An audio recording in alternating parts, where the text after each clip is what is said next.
Formidable. On voudrait vous dire bonjour à nos amis qui sont là dans ces endroits où on n'a pas la même liberté que nous. Le sujet que nous allons aborder est celui-ci, les illusions mortelles. Et je sais que c'est de la bonne nouvelle que la parole de Dieu nous apporte, que de comprendre ce que nous retrouvons dans la prophétie à ce sujet. Dans quelques minutes, nous avons une étude qui va avec cette présentation.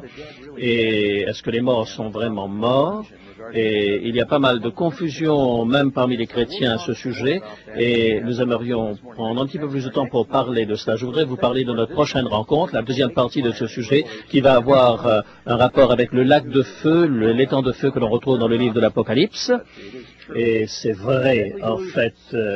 Illusion mortelle, notre sujet d'aujourd'hui. Alors, pour notre fait extraordinaire, nous allons à Paris ce matin. À Paris, il y a une attraction touristique qui s'appelle les catacombes de Paris. Et il y a quelque chose comme 3000 kilomètres de galeries souterraines qui sont très différentes de ce que vous pouvez trouver à Rome, par exemple, dans les catacombes, parce que au XVIIIe siècle, les cimetières français ont été tellement surpeuplés que c'était malsain et on ne savait plus où mettre les gens. Et alors on a commencé à enlever un certain nombre des résidents qui se trouvaient dans ces cimetières et ils ont pris 6 millions de restes qu'ils ont mis dans les catacombes et ils les ont mis de million par million là dans les catacombes et c'est rempli, ces 300 kilomètres de galeries sont remplis de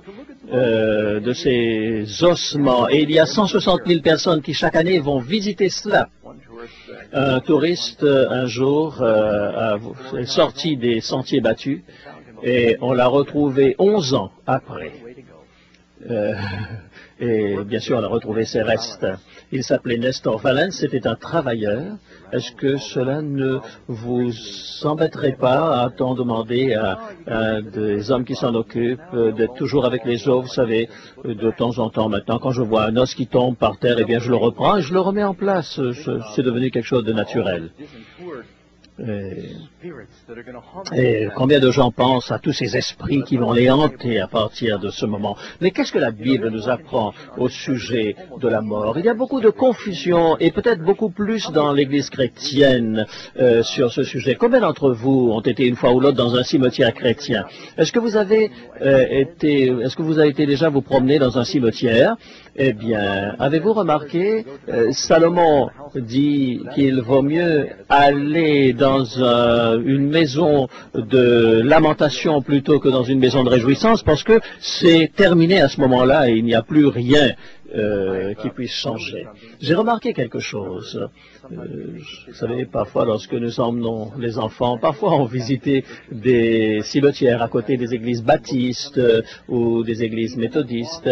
Et même sur les tombes, dans la même église, dans la même cour d'église, ils ne savaient pas très bien ce qui se passait après la mort. Par exemple, une tombe disait « Notre maman chérie est en paix, repose en paix en attendant la résurrection. » La tombe juste à côté disait « Notre maman maintenant marche sur les chemins d'or avec Pierre et Jean dans le ciel. » Et alors, est-ce qu'elle est en train de se reposer en attendant la résurrection ou bien est-ce qu'elle est en train de marcher dans le ciel? Vous voyez, il y a une confusion même dans la même église, dans le même cimetière par rapport à l'état des morts. Vous savez, le docteur James Dobson, dans une convention il n'y a pas très longtemps, que son père a demandé de mettre sur son tombeau, quand il mourait, j'avais bien dit à ma femme que j'étais malade.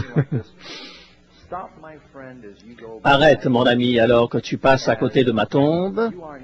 Tu es maintenant ce que j'étais, comme je le suis. Maintenant, un jour, tu le sauras. Alors, prépare-toi à me suivre.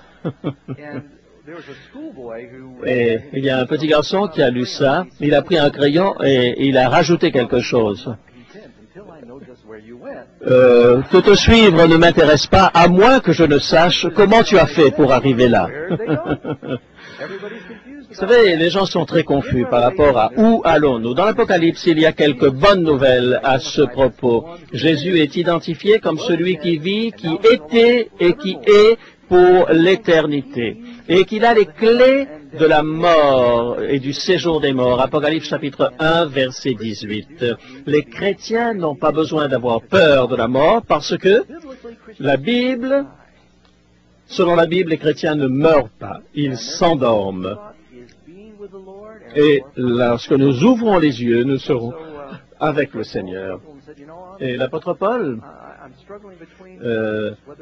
dit, je lutte entre deux désirs, celui d'être ici avec vous ou d'être avec le Seigneur. Mais est-ce que au moment où l'on meurt, on part et l'on est dans la présence du Seigneur immédiatement? Quand est-ce que ça se passe et comment ça se passe? Nous devons aller au tout début pour comprendre ce sujet. Question numéro 1. Comment en sommes-nous venus là, dans ce premier temps?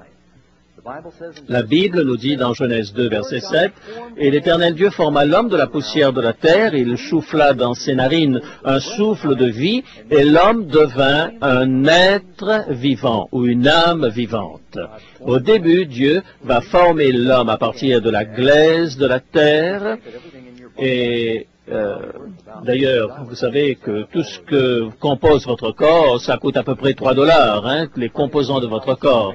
Le calcium, le magnésium et les différents éléments, c'est pas excessivement cher. Et lorsque nous savons que lorsqu'une personne meurt, qu'est-ce qui advient de son corps? Et Dieu a mis ces molécules exactement comme il le voulait. Et voilà que le corps d'Adam était formé comme il le fallait, mais pourtant il n'était pas en train de respirer. Ses poumons ne respiraient pas, son cœur ne battait pas. Et Dieu a mis ce souffle de vie chez Adam et il est devenu une âme vivante. Il est devenu une âme lorsque le Seigneur lui a combiné ces deux éléments, de la poussière de la terre et son souffle. Question numéro 2. Que se passe-t-il lorsqu'une personne meurt? Eh bien, l'Ecclésiaste 12, verset 7 nous dit, avant que la poussière ne retourne à la terre comme elle y était, et que l'esprit retourne à Dieu qui l'a donné. Lorsque vous lisez ça dans Ecclésiaste 12, verset 7, eh bien, ce n'est pas seulement l'esprit des êtres humains, mais les animaux également. Nous savons que le corps se décompose et le souffle de vie remonte à Dieu qui l'a donné. Certains croient que c'est la conscience d'un individu. Non, ce n'est pas tout à fait ce que la Bible dit. Ce que la Bible emploie comme mot, c'est le souffle, tout simplement, animal ou être humain. Troisième question, qu'est-ce que l'esprit qui retourne à Dieu à la mort? Job, chapitre 27, verset 3, répond à cette question. Aussi longtemps que j'aurai ma respiration et que le souffle de Dieu sera dans mes narines. Ceux qui croient que l'Esprit de Dieu, c'est une espèce de petite vapeur qui flotte au-dessus d'une personne lorsqu'elle meurt, pourquoi est-ce que cela se trouverait dans nos nez, dans nos narines? Heureusement que nous n'avons pas un esprit dans notre cœur. Lorsqu'il dit « c'est dans mes narines », il n'est pas en train de parler de quelque chose dont il pourrait se moucher. En grec, c'est le pneuma. Roi en hébreu. Qu'est-ce que c'est? Les outils pneumatiques. Eh bien, les outils pneumatiques sont des outils où c'est la compression d'air qui permet à ces outils de fonctionner. Ainsi, cette parole signifie essentiellement le souffle, le vent, et c'est ce que le Seigneur donne. Et Jacques est clair, le corps sans l'esprit, sans le souffle, est mort, nous dit Jacques chapitre 2, verset 26. Lorsqu'une personne arrête de respirer, elle meurt. Même les poissons, respirent. Depuis les champignons jusqu'aux écrevisses, tout respire. Et lorsqu'ils arrêtent de respirer, ils meurent. Question numéro 4. Qu'est-ce que l'âme? Vous pouvez lire ce que Genèse 2, verset 7 nous dit. L'Éternel Dieu forma l'homme de la poussière de la terre. Il souffla dans ses narines un souffle de vie et l'homme devint. Il n'est pas dit Dieu a donné une âme à l'homme, mais l'homme est devenu une âme vivante ou un être vivant. Et lorsque vous désassemblez au moment de la mort le souffle et la matière, eh bien vous avez une création à l'envers. Dans quelques minutes, nous allons parler plus longuement là-dessus. Une question importante, est-ce qu'une âme peut mourir? Est-ce que la Bible dit que nous ayons des âmes immortelles? Question numéro 5, est-ce que les âmes meurent? Ézéchiel chapitre 18, verset 4, voici toutes les âmes sont à moi.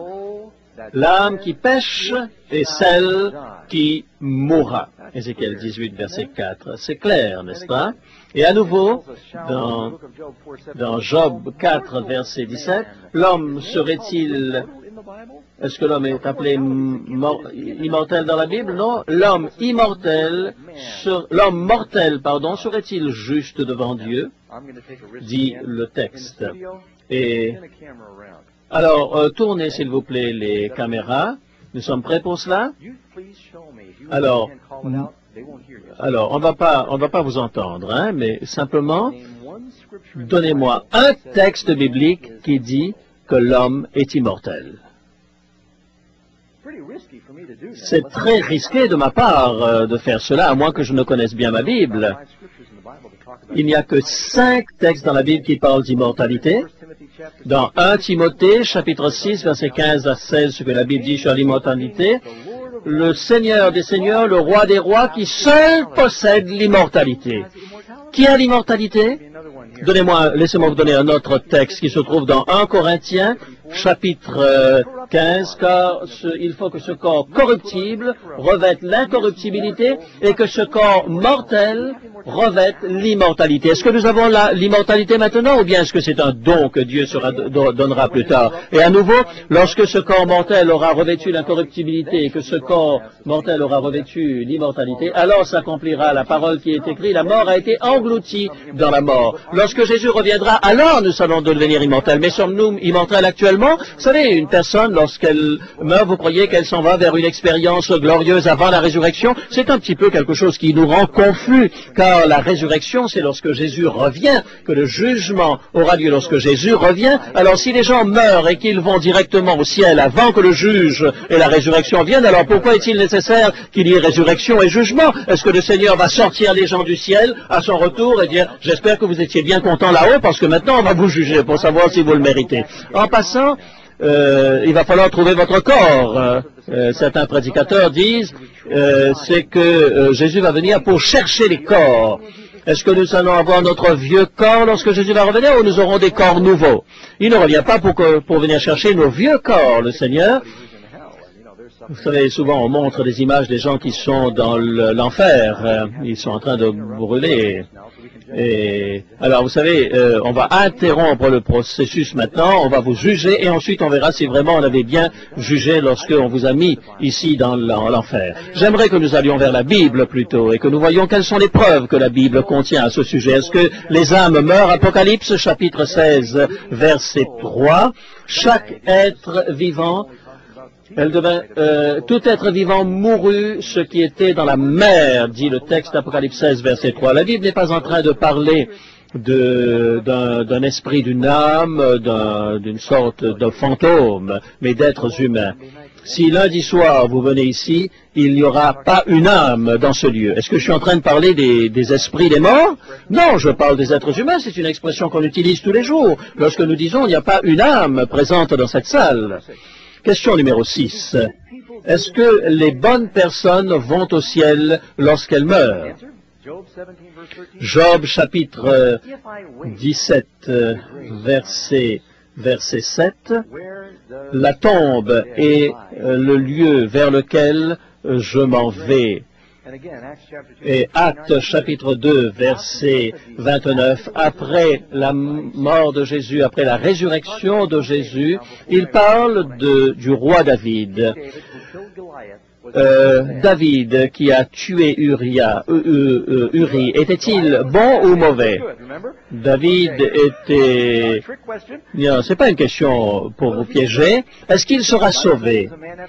C'était un homme selon le cœur de Dieu, dit la Bible. Il est mort environ 1000 ans avant Jésus. Ainsi, voici ce que David dit, ce que Pierre dit au sujet de David.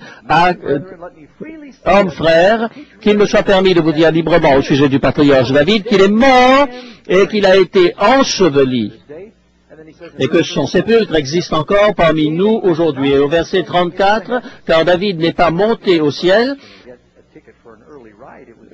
vous savez, si quelqu'un avait le droit d'avoir un ticket pour partir tôt, c'était David et Pierre. Or, la Bible dit que David est mort, enterré, et qu'il n'est pas dans le ciel. La Bible est très claire par rapport à toutes ces personnes qui sont mortes dans la foi. Vous êtes en train de dire qu'elles ne sont pas dans le ciel déjà maintenant? Laissez-moi vous dire d'où vient la confusion. Nous vivons dans une dimension du temps. Dieu n'est pas restreint par le temps. Lorsqu'une personne meurt, il dort et c'est un sommeil où il ne rêve pas. Il n'y a pas de conscience dans ce temps-là. David est mort environ 3000 ans de cela, selon notre temps à nous. Le fait que David s'endorme avec ses pères, est-ce que David est en train de dormir? Quelle sera la longueur de ce temps pour David? Vous connaissez l'histoire, il commençait à avoir un peu froid et ils lui ont trouvé une femme pour le réchauffer, mais il n'a rien fait d'autre avec cette personne. Vous savez ce que signifie ce nom? Signifie non. Bouillotte, non, c'est pas tout à fait ça la signification. En fait, il est mort. Combien de temps a duré la mort de David? Combien de temps va durer? Si David était conscient, il pourrait dire, mais Seigneur, ça fait 3000 ans que je suis en train. Mais non, la pensée immédiate après, c'est qu'il sera dans la présence du Seigneur. En ce qui concerne David, donc on peut se réjouir pour lui, car la prochaine pensée consciente qu'il aura, c'est la résurrection. C'est ça qui confond les gens. En réalité, est-ce que David, aujourd'hui, non, il ne le sera que le jour où le Christ reviendra. Mais le temps n'existe plus pour lui jusqu'au moment de la résurrection. Vous savez, il y a des tas de pasteurs qui font beaucoup de funérailles, et vous devez faire très attention lorsque vous prêchez lors de ces funérailles. Je n'ai jamais été dans un enterrement où l'on dit que les gens vont dans l'enfer. On dit plutôt qu'ils se retrouvent au ciel. Et je me suis retrouvé un jour en train de faire un enterrement pour la femme du pasteur qui m'avait baptisé. Et c'était une femme vraiment spirituelle, un enfant, une personne qui vraiment appartenait au Seigneur, qui aimait le Seigneur. Et lorsque je regardais son cercueil, vous voyez la personne là, ils sont là dans le ciel, ils sont en train de manger dans l'arbre de la vie. Vous regardez dans le cercueil, vous voyez qu'ils sont là et qu'ils ne sont pas du tout là-bas. Et lorsque je l'ai regardé, je me suis senti jaloux. Quand je me suis dit, sa prochaine pensée consciente, elle n'aura pas 90 ans où ses sens auront été amoindris par l'âge, elle sera en parfaite vigueur, elle aura la vie éternelle, aucune tentation. Oh, j'aurais aimé échanger ma situation contre la sienne, parce qu'elle est dans un repos sans rêve. Et ça vous est déjà arrivé de vous réveiller le matin et de n'avoir aucune conscience d'avoir dormi 9 heures, 10 heures, 11 heures d'affilée? Vous voyez, je ne sais pas comment est-ce que Dieu fait cela, je sais simplement ce que la Bible dit et je crois à ce que la Bible dit. Je ne sais pas, Seigneur, comment est-ce que tu fais cela? Est-ce que tu as une sorte d'ordinateur et tu gardes ça dans un disque dur quelque part? Ça, c'est ton affaire. Je sais simplement ce que tu m'as révélé dans ta parole. Il dit, je suis celui qui suis. Que va-t-il se passer lorsque l'on est dans la tombe? Jean 5, verset 28, lorsque Jésus reviendra, y a-t-il quelqu'un dans le ciel actuellement? Oui, la Bible dit qu'il y en a quelques-uns. Certains se souviennent dans Marc chapitre 9 du mont de la transfiguration. Qui était avec Jésus? Moïse et Élie. Donc ils sont là. Comment est-ce qu'ils se sont retrouvés là? La Bible nous donne toujours la réponse. Élie est monté au ciel dans une limousine céleste. Des anges sont venus le chercher, un chariot de feu.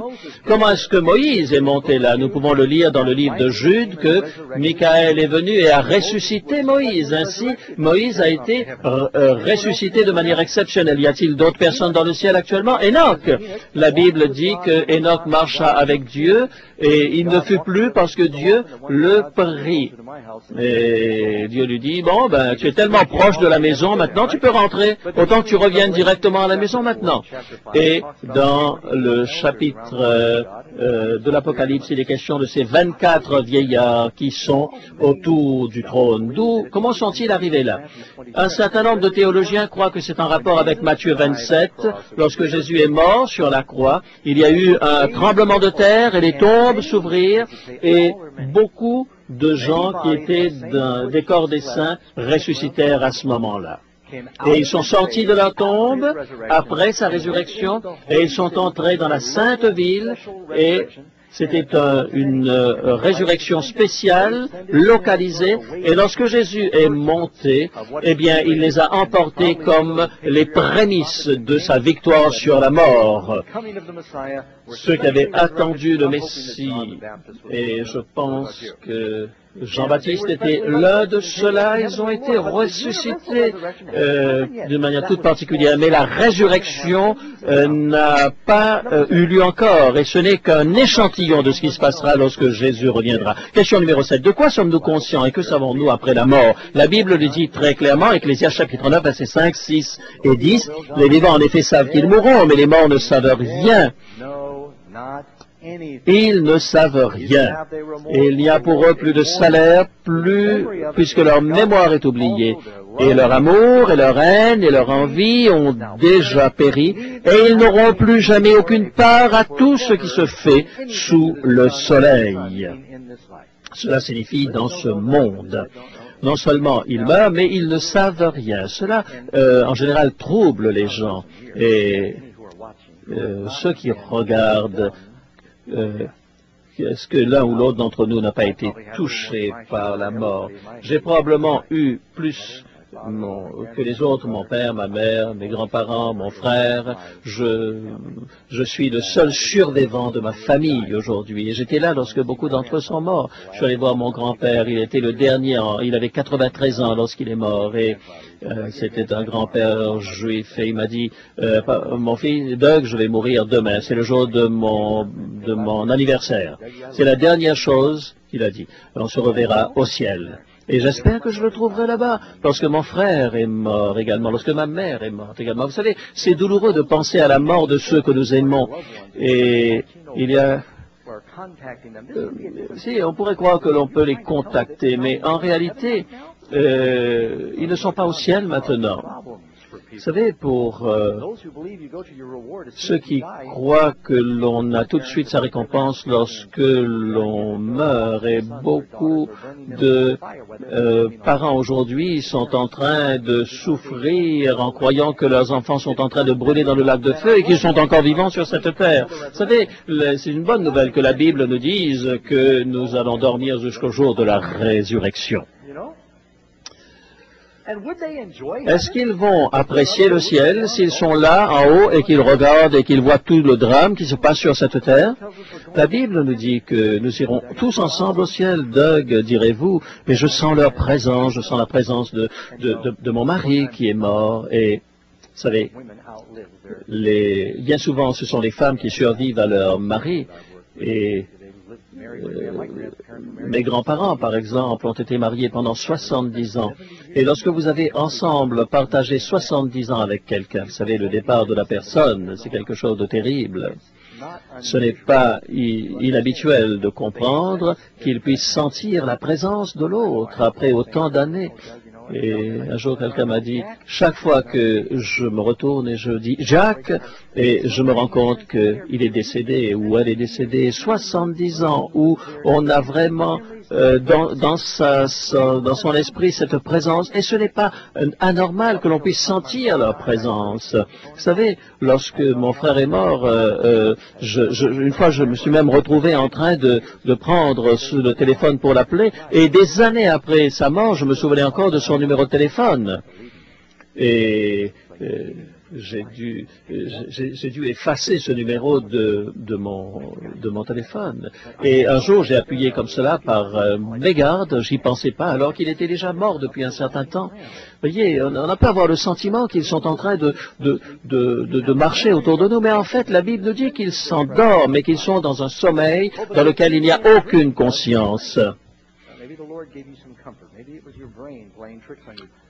Vous savez, parfois, on peut croire qu'ils sont vivants, mais ils dorment, nous dit la Bible. Le diable va essayer de nous tromper, en particulier dans les temps de la fin. Question numéro 8. Les morts ne peuvent-ils pas communiquer avec les vivants?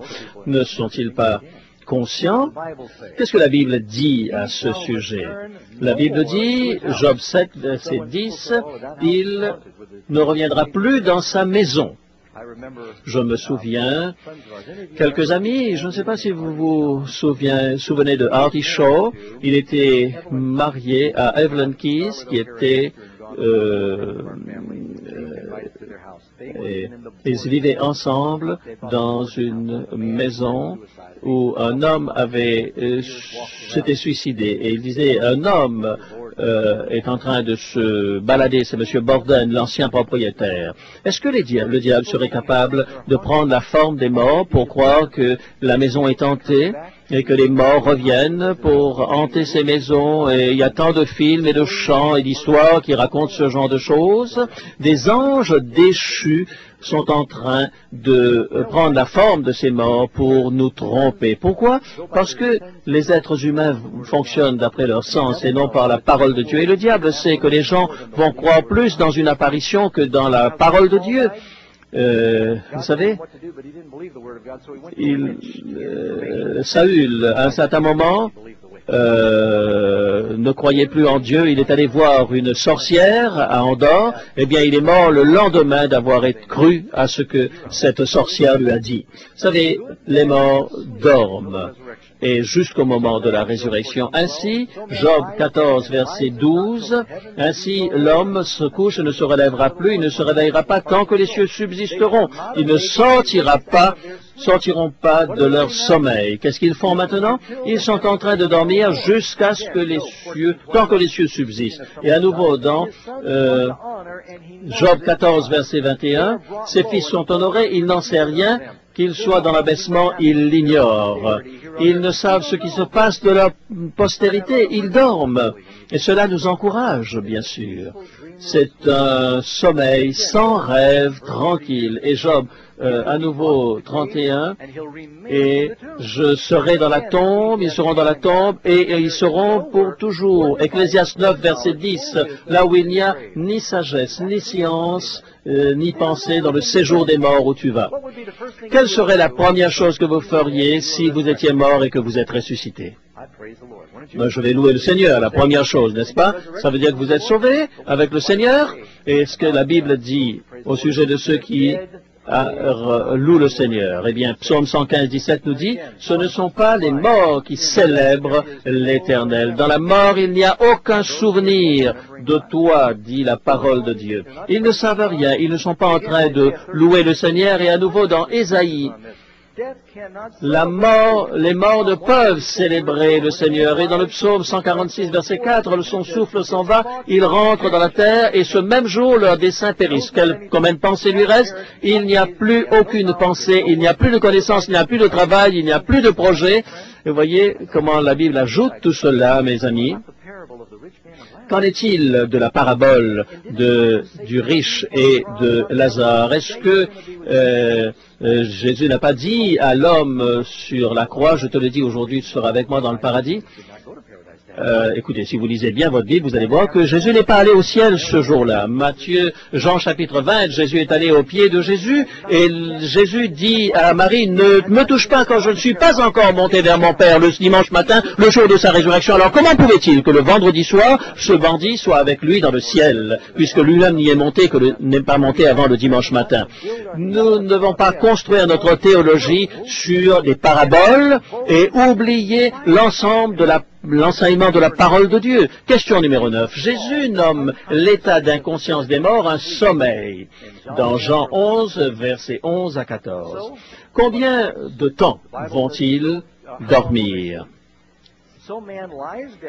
L'homme se couche et ne se relèvera plus. Il ne se réveillera pas tant que les cieux subsisteront. 2 Pierre 3, verset 10. Le jour du Seigneur viendra, les cieux passeront avec fracas et les éléments embrasés se dissoudront avec les œuvres qu'elles renferment. Et là, les morts ressusciteront. Et à nouveau, dans 1 Corinthiens chapitre 15, verset 22, comme tous meurent en Adam, de même aussi, tous, pour moi, c'est le dernier clou que l'on met à ce sujet. Dans le cercueil de la mort, si je peux me permettre cette phrase. Et comme tous meurent en Adam, combien? Tous. De même aussi, tous revivront en Christ. Deux résurrections. Résurrection pour la vie, résurrection pour la damnation éternelle. Mais chacun en son rang. Et maintenant, il va nous donner l'ordre dans lequel cela va se passer. Christ, en tant que prémisse, puis ceux qui appartiennent à Christ lors de son avènement. Ils vont se réveiller à son retour. Ça veut dire qu'ils ne sont pas encore ressuscités. S'ils meurent dans la foi, leur pensée consciente suivante sera qu'ils seront avec le Seigneur. Alors certains disent, vous savez, on utilise mal le texte de l'apôtre Paul lorsqu'il dit présent avec le Seigneur. Vous savez, ceux qui ne vivent pas pour le corps marchent avec le Seigneur. Et on oublie cette application spirituelle et on applique ça à la mort. Et on peut, il y a quelques versets ici, 1 Corinthiens 15, verset 51 suivant, nous serons changés en un instant, en clin d'œil à la dernière trompette. La trompette sonnera et les morts ressusciteront incorruptibles. Et nous, au moment où Jésus reviendra, la trompette sonnera, les tombes vont s'ouvrir et les rachetés vont sortir de leur tombe avec leur corps glorifié. Et ceux qui ont été séparés par la mort seront réunis et ils seront emmenés avec le Seigneur pour toujours. Et nous serons avec le Seigneur ensemble. Cette idée que vous voyez souvent dans des magazines, les gens arrivent à voir, ils voient Saint-Pierre à la porte du ciel. Alors il a un ordinateur et il est en train de vérifier les noms. Est-ce que la Bible nous dit que nous allons les uns après les autres, ou bien est-ce que nous allons comme dans un groupe glorieux tous ensemble? C'est ça que nous dit la parole de Dieu. Et nous serons dans une véritable procession vers la gloire et dans une grande victoire. Ce n'est pas comme ça que le Seigneur fait les choses en faisant monter les gens les uns après les autres, car il faut que ce corps corruptible revête l'incorruptibilité et que ce corps mortel revête l'immortalité. Lorsque Jésus parle de la mort, il fait référence à Lazarus, et il dit à Lazare, et il dit, Lazare, notre ami, dort. Et il dit, un peu plus loin, Lazare est mort. Verset 14. Et moi, j'aime suivre les enseignements de Jésus. Qui se réfère à la mort comme un sommeil? C'est Jésus. Jésus d'abord dit, il dort. Ensuite, il va confirmer qu'il est effectivement mort en parlant de Lazare. Après que Lazare est mort depuis plusieurs jours, il va aller à la tombe de Lazare et il dit, enlevez la pierre. Et Marthe dit, oh là là, ça fait 4 jours qu'il est mort, alors il doit sentir mauvais déjà. Hein? Mais Jésus dit, fais-moi confiance. Et il dit, enlevez la pierre, on enlève la pierre. Et là que l'on a fait cela, d'une voix forte, il va dire, Lazare sort. Et Lazare, si Jésus n'avait pas précisé Lazare sort, la puissance de Jésus est tellement forte que toutes les tombes auraient pu s'ouvrir et des tas de gens pourraient sortir. Mais Lazare, dira Jésus, personnellement sort, et il est sorti, pris dans ces bandes qui enveloppaient son corps. Maintenant, réfléchissez à cela. Il y a une douzaine de résurrections dont il est question dans la Bible. La résurrection de Moïse, nous en avons parlé. Élisée a ressuscité un enfant. Il y a un certain nombre de résurrections dans le Nouveau Testament. Paul, par exemple, a ressuscité Eutychus. Pierre a ressuscité Dorcas. Que pensez-vous de cela? Jésus également a ressuscité un jeune homme, plusieurs personnes. Une question importante. Imaginez que quelqu'un soit mort pendant 4 jours. Et puis voilà que le rapport médical dit il est mort, bien mort. On le sort de la tombe au bout de 4 jours et il le trouve en parfaite santé. Je ne suis pas en train de parler de ce genre des histoires que l'on raconte là. Je suis en train de parler de CNN qui présente cela. Est-ce que j'ai raison de penser que toutes les agences de publicité et d'information du monde seraient là et vont mettre leur caméra sur la face de Lazare si cela a été produit aujourd'hui? Et ils auraient posé la question importante. Qu'est-ce qui s'est passé pendant ces 4 jours? À quoi ça ressemblait? Où est-ce que tu allais? Qu'est-ce que tu as vu? Qu'est-ce que tu as expérimenté? Qu'est-ce qui se passe lorsque tu meurs? Est-ce que j'ai raison? Mais malgré cette question naturelle, évidente, avec chaque résurrection dont parle la Bible, il n'y a pas un seul commentaire de la manière dont les choses étaient de l'autre côté. Pourquoi? Parce qu'ils ne savaient rien. Et pensez à cela pendant quelques instants. Imaginez lorsque Lazare était mort pendant 4 jours, il était dans le ciel, et il est en train de chanter avec les anges, et il a une nouvelle robe, et ensuite il a sa harpe, et il était là à l'arbre de la vie, et hop, il se retrouve dans la tombe sur la terre. Vous allez remercier le Seigneur pour un coup pareil? Non, cela aurait été vraiment un mauvais coup que vous jouez à votre copain, votre ami est malade, il est dans le ciel, s'il est dans le ciel, laissez-le tranquille là-haut, pourquoi est-ce que vous le ramenez? Il n'a pas fait de commentaire sur quoi que ce soit. Merci Seigneur de m'avoir sorti de ce tourment ou quoi que ce soit. Non! Il y a le silence de Lazare parle très fort sur le fait qu'il n'y avait absolument rien sur cette question importante que nous nous posons. Qu'est-ce qui se passe? Personne dans la Bible, lorsqu'il est ressuscité, n'a fait un commentaire sur ce qu'il s'est passé pendant cette période. Qu'est-ce que ça signifie? Eh bien que lorsque l'on meurt, il n'y a aucune conscience. C'est un sommeil sans rêve. Matthieu, verset 22, chapitre 52, chapitre 27, et les tombes s'ouvrirent et beaucoup de corps des saints ceux qui étaient morts ressuscitèrent. Et Psaume 13, verset 3, « Regarde, réponds-moi, Éternel mon Dieu, donne à mes yeux la clarté afin que je m'endorme pas du sommeil de la mort. » Là aussi, c'est le sommeil dont il est question. Question numéro 10. Qu'est-ce qui arrive aux justes décédés au retour du Christ? 1 Corinthiens, chapitre 15, nous dit à nouveau, « Nous serons changés en un moment, en un clin d'œil. Quand est-ce que cela se passera? À la trompette qui sonnera et les morts ressusciteront incorruptibles. » Lorsque Jésus reviendra, à son retour, c'est à ce moment que la résurrection aura lieu et que nous serons immortels. Sommes-nous immortels pour l'instant? Non, c'est lorsque le Seigneur reviendra. Voici, je viens bientôt et ma récompense est avec moi pour rendre à chacun selon ses œuvres. Quand est-ce qu'ils vont recevoir leur récompense? Ils ne vont pas au ciel ou en enfer avant le retour de Jésus. C'est lorsqu'il reviendra. 1 Thessaloniciens, chapitre 4, verset 16-17. Quand le Seigneur lui-même a un signal donné à la voix de l'archange et au son de la trompette de Dieu, descendra du ciel et les morts en Christ ressusciteront premièrement. Ça nous apprend quelque chose de nouveau qui fera partie de la première résurrection, les saints.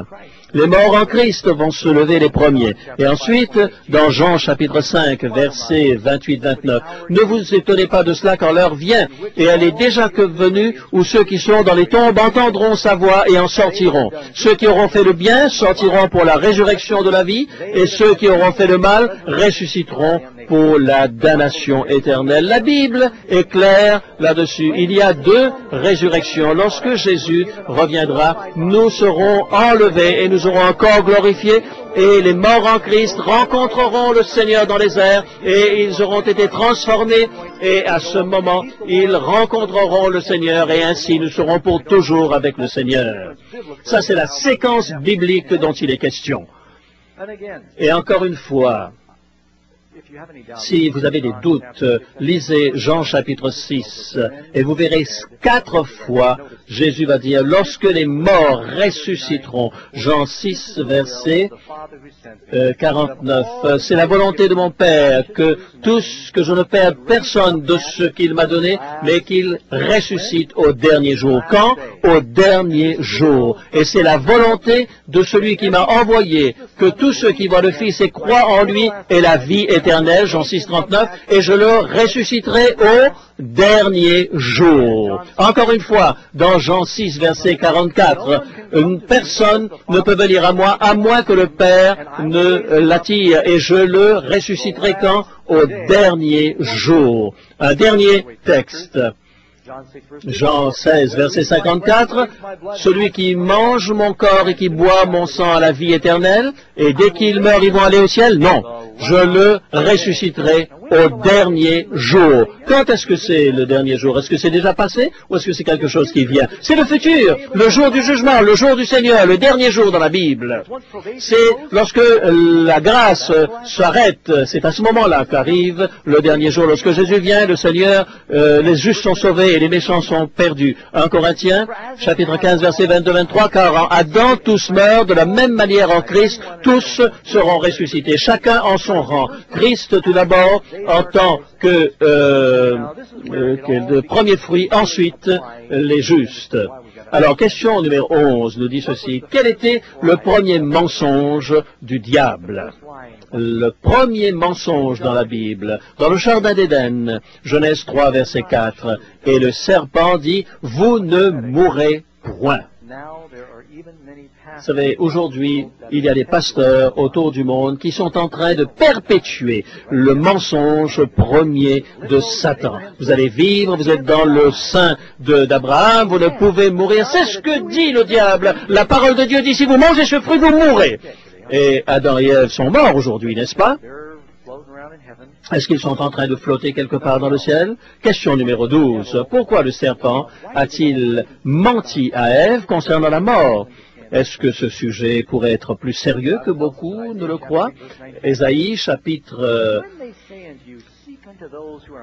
9, verset 6. Pourquoi courez-vous après ceux qui poussent des sifflements et qui cherchent les morts? Est-ce que vous ne devriez pas chercher le Seigneur? Nous sommes parfois concernés par des séances de médium pour découvrir, pour essayer de communiquer avec les morts. Mais est-ce que vraiment ce sont les morts qui nous parlent dans ces circonstances-là? Que dit la Bible? Qu'est-ce que le diable va faire? Eh bien, dans les temps de la fin, ce sont des esprits de démons qui font des miracles, dit le livre de l'Apocalypse. Ces esprits travaillent en concert pour rassembler les gens pour la bataille de l'Armageddon. Si nous ne comprenons pas l'état des morts, nous serons surpris par cela.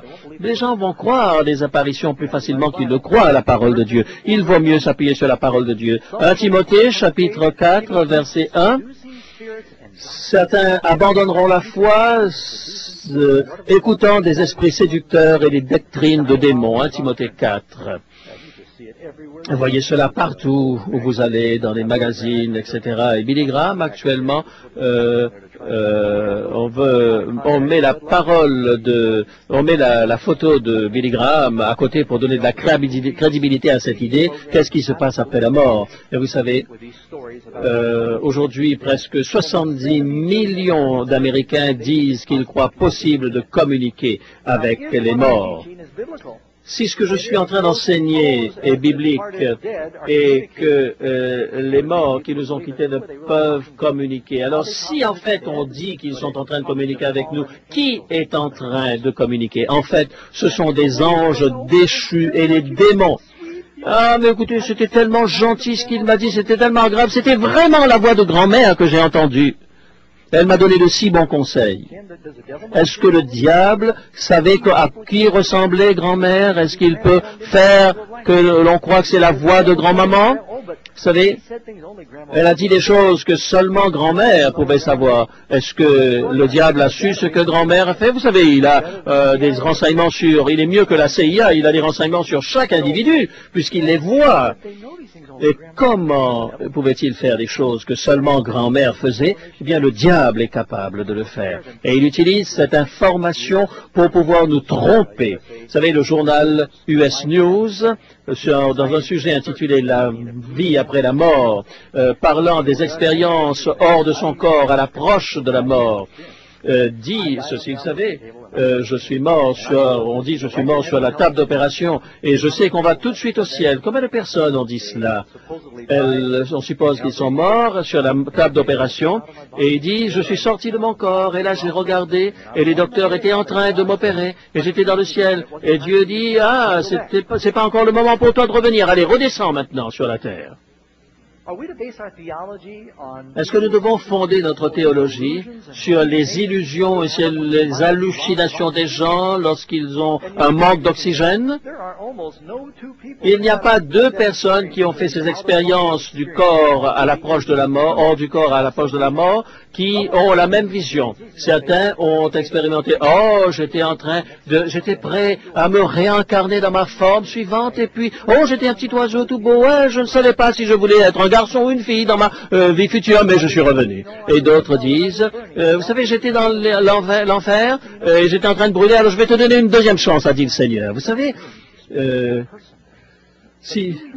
est-ce que nous fondons notre théologie sur les rêves et les visions des gens, des êtres humains? Un jour, j'ai eu un rêve que Jésus est venu pour moi et qu'il m'a emmené au ciel. C'était un rêve merveilleux. Est-ce que je vous ai mentionné que Jésus est venu dans une voiture de touristes?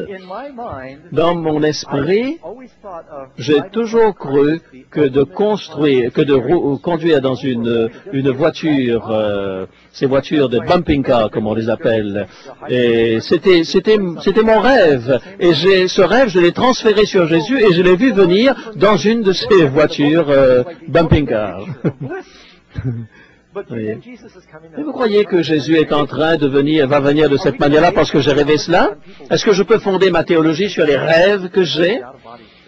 Et beaucoup de gens disent, eh bien, j'étais mort, mais en réalité, il ne l'était pas. C'est des gens, si on enlève le cerveau à quelqu'un et qu'il revient après, alors là, je serais impressionné. Parce que nous savons que ces rêves-là sont dans notre esprit. Certaines personnes ont fait des études et ils ont découvert certaines expériences. Le docteur a fait une expérience et il a constaté que lorsque l'on donnait 30% de dioxyde de carbone à quelqu'un et 70% d'oxygène, ça leur donne des hallucinations et ils ont eu l'impression que, voici ce qu'ils ont déclaré après, je me suis senti comme sorti de moi-même et regardant mon propre corps depuis l'espace, je me sentais comme séparé de moi-même. Et alors les gens écrivent ces livres et quelle que soit leur religion, ils ont la vision, l'idée que leur cœur s'arrête. Et est-ce que c'est ça de la théologie? Est-ce que c'est ça qui se passe? Question numéro 13. Est-ce que le diable peut faire des miracles? Ah, la Bible est très claire à ce sujet. Apocalypse, chapitre car ce sont des chapitres 16-14, car ce sont des esprits de démons qui font des miracles, dit la parole de Dieu. Ce sont des anges déchus qui sont en train d'utiliser des mauvaises conceptions des êtres humains. Et si vous ne comprenez pas que les morts ne peuvent penser, eh bien, vous êtes une proie facile pour le diable.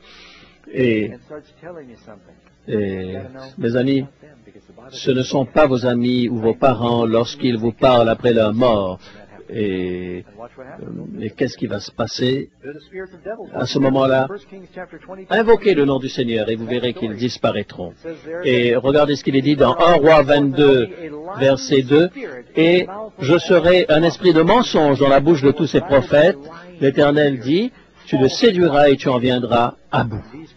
Ces faux prophètes se réclamer de Dieu. Et encore une fois, dans Matthieu 24, versets 24 et 25, car il s'élèvera de faux Christ et de faux prophètes, et ils feront de grands prodiges et des miracles, au point de séduire, s'il était possible, même les élus. Vous savez, on risque fort de se laisser tromper si on ne s'appuie pas sur la parole de Dieu. Apocalypse 18, verset 23. Parce que les nations ont été séduites par ces enchantements. Vous savez, les personnes qui croient dans cette expérience après la mort, eh bien, se trompent. Apocalypse chapitre 18, verset 2, Babylone la grande est tombée, elle est devenue une habitation de démons et de mauvais esprit, d'esprit impur. Communiquer avec la mort est une doctrine démoniaque, une doctrine du diable qui trompe même les chrétiens. Et beaucoup de prédicateurs chrétiens croient en cela. La Bible est si claire sur ce sujet. Et vous savez, la préoccupation des Américains dans le monde autour de nous, ce sont les anges. Moi aussi, je crois dans les anges. Pas vous? Eh bien, on ne parle jamais des mauvais anges et on ne parle que... Et quand on croit avoir vu des bons anges selon ces films que l'on voit autour de nous, eh bien, en fait, ce sont bien souvent des anges déchus de Lucifer. Et ils peuvent se transformer en anges de lumière pour nous tromper.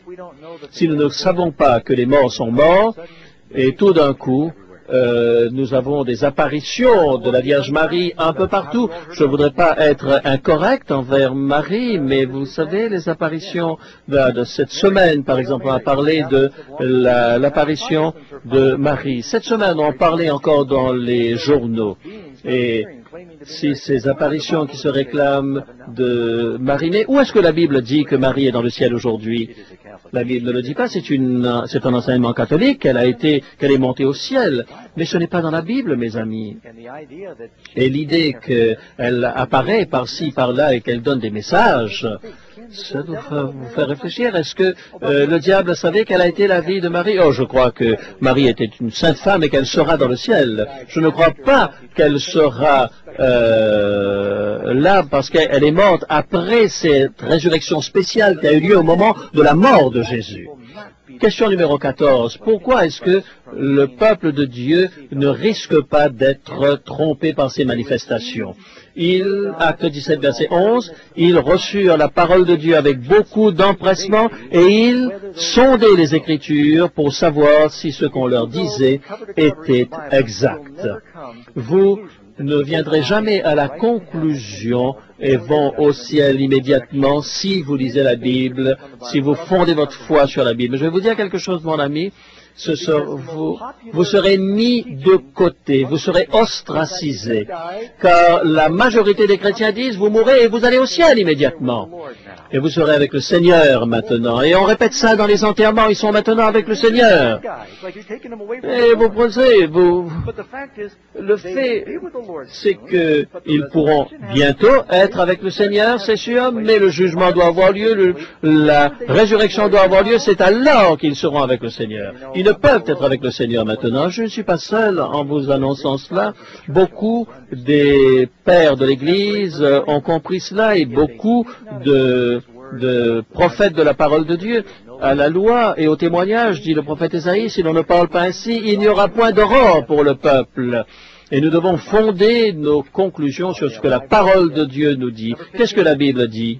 Question numéro 15. Selon l'ordre de Dieu, à l'époque de Moïse, que devait-on faire de ceux qui enseignaient que les morts étaient conscients?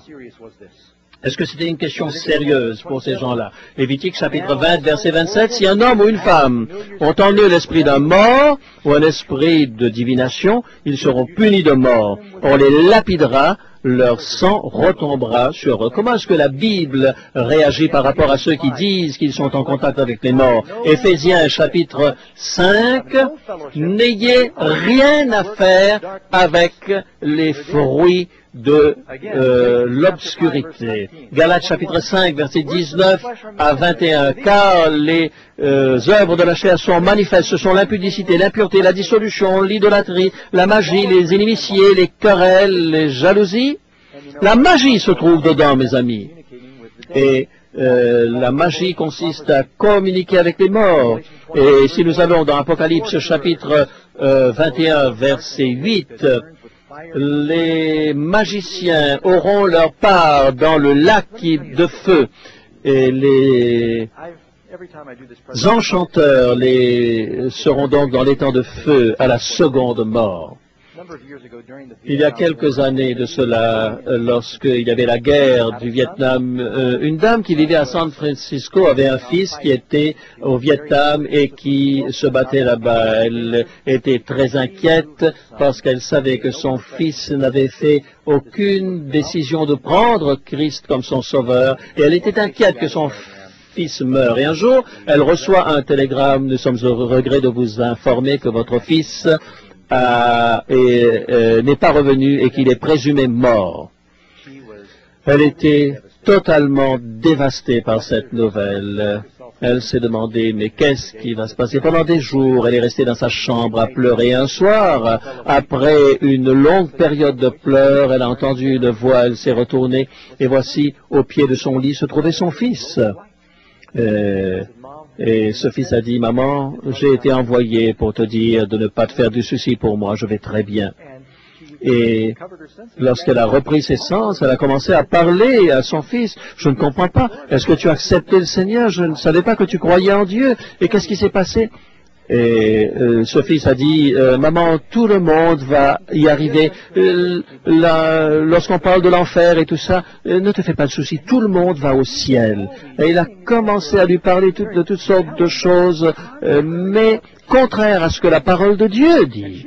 Et elle était vraiment très confuse parce qu'à chaque fois que son fils allait apparaître, et plusieurs fois cela s'est passé, son cœur attendait cela avec impatience parce qu'elle était si heureuse de le voir et savoir qu'il était bien là où il se trouvait. Et elle dialoguait avec lui et il disait des choses que son fils seulement savait et disait des choses qui étaient exactement comme ce que son fils connaissait. Et un jour, à la porte on a sonné et son fils était là à la porte. Elle a dit, mais comment? Mais il dit, en général, tu viens dans la chambre, pourquoi est-ce que tu as peur à la porte? De quoi est-ce que tu parles? Dit-il. Elle a regardé et dit, mais c'était pas en forme de vapeur, elle était vraiment vraie, elle l'a touché, et il était là dans son uniforme, et c'était son fils. Et à l'évidence, le diable avait eu un problème avec leur ordinateur. Ils ont personnifié son fils alors que son fils, en fait, n'était pas mort. Ils ont perdu, l'armée a perdu contact avec lui, il était revenu, il était bien vivant. Quelqu'un d'autre a apparu à cette dame pour faire croire qu'elle était son fils, et qu'il était son fils, mais ce n'était pas son fils. Ainsi, vous comprenez, lorsque vous ne comprenez pas ce que la Bible dit lorsque quelqu'un meurt, bien la bataille d'Armageddon dont il est question à Apocalypse chapitre 16, 3 esprits de démons qui ressemblent à des grenouilles sortent de la bouche du dragon, de la bête et du faux prophète, et ils vont vers les rois de la terre pour les préparer pour cette grande bataille. Une chose intéressante, combien de chefs religieux, d'après les nouvelles, sont en train sont dans l'astrologie? Nancy Reagan, pour choisir l'emploi du temps de son mari, le président Reagan, elle s'occupait de cela. Et il n'y a pas très longtemps encore, eh bien, un autre président, eh bien, c'était une femme comme cela qui était en contact. Vous avez lu ça dans les journaux. Et lorsque les gens ont commencé à parler de cela, alors à ce moment, elle s'est calmée. Mais vous serez surpris de savoir combien de chefs, conducteurs de ce monde, croient dans ces choses-là. Il ne serait pas surprenant si ces esprits de démons ne prennent pas la forme de personnes du passé, des personnes importantes, et leur disent ce qu'ils doivent dire aux masses. Et si nous ne savons pas que les morts ne savent rien, alors le diable peut nous tromper facilement. Et en passant, si vous avez des doutes sur ce que je vous dis, c'est sécuritaire. Pour croire qu'ils dorment et que rien ne se passe, quel est le mal qu'il y a à cela? Allez à ce que la Bible dit, appuyez-vous sur la Bible, n'est-ce pas ce que Jésus a dit? Question numéro 16. Est-ce que les justes qui ressusciteront vont mourir à nouveau? Luc, chapitre 20, verset 35, mais ceux qui seront trouvés dignes d'avoir part au siècle à venir à la résurrection des morts ne prendront ni femme ni mari, car ils ne pourront plus mourir. Ainsi, ils seront pour toujours avec le Seigneur. Et Apocalypse 21, verset 4, et Dieu essuiera toute larme de leurs yeux, et la mort, dites-le avec moi, et la mort ne sera plus. C'est pas une bonne nouvelle, ça? Plus de souffrance, il n'y aura plus de peine, car les premières choses ont disparu. Oh. Je n'ai pas même parlé de la réincarnation. Croire dans la réincarnation, est-ce que cette pensée est biblique? Vous savez, je suis très gêné. J'avais l'habitude de croire à la réincarnation, mais Hébreux chapitre 7, la fille nous a dit, une seule fois, on meurt. Vous n'avez qu'une seule fois, vous n'avez qu'une vie. Et comme il est réservé aux hommes de mourir une seule fois, après quoi vient le jugement. Satan veut que l'on pense à autre chose, que l'on croit autre chose. Et vous savez, les gens réincarnés, ils ne se rappellent pas de leur vie ancienne. Alors à quoi est-ce que ça sert d'être réincarné si vous ne vous... Comment est-ce que vous pouvez tirer du bénéfice de votre vie passée si vous ne vous souvenez absolument plus de ce que c'était? J'ai été réincarné, dit cette actrice, et j'étais quelqu'un de grand, j'ai des visions de grandeur. Cela vient du diable. Question numéro 18. Est-ce que vous êtes reconnaissant de ce que la Bible nous dise la vérité sur ce sujet sensible de la mort, qu'il n'y aura plus de mort, afin que nous connaissions, dit Philippiens 3, verset 10, que nous connaissions la puissance de sa résurrection. Et la bonne nouvelle, c'est que celui qui est vie et qui est ressuscité et qui est éternel, eh bien celui-là désire que nous soyons avec lui. Et nous le verrons face à face. Est-ce que ce n'est pas votre désir? John, viens et inspire-nous par cette vérité qu'un jour il n'y aura plus de mort. Face to face with Christ my Savior. Face to face, what will it be? When with rapture I behold Him, Jesus Christ, who died for me. Face to face shall I behold Him, far beyond the starry sky. Au-delà du ciel. Face to face in all His glory. Dans toute sa gloire. I shall see Him by and by. Au fur et à mesure. Vous savez, le sujet de la mort, c'est une bonne nouvelle, mes amis. Est-ce qu'un chrétien a besoin d'avoir peur de la mort? La mort est un ennemi. Dieu nous a créés depuis le début pour que nous vivions pour toujours avec lui. Et c'est son plan de nous donner de nouveaux corps. Nous pourrons à nouveau être à l'arbre de vie et ne plus mourir. Si nous avons le Fils, nous avons la vie. Quand est-ce que commence la vie éternelle? Elle commence aujourd'hui, parce que si aujourd'hui vous avez le Christ, vous avez la vie éternelle. Et le Seigneur ne peut détruire votre corps, mais il ne peut vous détruire. Et le Seigneur nous promet qu'un jour il nous donnera ce corps glorieux. Et est-ce que vous voulez aussi demander au Seigneur de vous donner cette vie et demander à votre Fils, au Fils d'être dans votre vie? Père Céleste, Sœur Jésus, nous te sommes si reconnaissants pour la vérité que lorsque tu habites en nous, parce que tu es la vie, que nous pouvons avoir la vie. Oui, nous te demandons, Seigneur, de ce que tu vas entrer dans notre cœur, que tu puisses nettoyer ce temple qu'est notre corps, remplir notre esprit de la présence et donne-nous l'espérance de la vie éternelle. Fais-nous faire l'expérience de la résurrection en nous recréant maintenant et permets que nous soyons réconfortés, Seigneur, lorsque nous passons par la tristesse et nous attendons le jour où il n'y aura plus de mort et nous le disons au nom de Jésus. Amen. Rappelez-vous que notre prochaine étude, la bonne nouvelle au sujet de la mort, eh bien, ce soir, nous parlerons du lac de feu, et là aussi, il y a une bonne nouvelle. Merci les amis. N'oubliez pas,